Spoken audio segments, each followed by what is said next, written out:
Hello guys, good morning. May nakita akong prutas dito. Nakakain kaya to? Ayun o, may hinog na. Mukha siyang masarap. Mukha siyang pipino. Ayan o, hinog na. Ayan pa o. Ayan pa. I-comment na lang guys kung makain tong prutas na to. Mukha kasing masarap o. Ayan o, daming hinog. Ayan, nahinog na siya. Ayun pa. Dami oh. Anong prutas kaya to? Ayan oh. Nakain kaya to?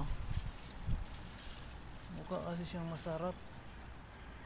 Ayan ang pangalan ng prutas na to. Parang pipino siya. Yan yung hilaw niya. Hilaw.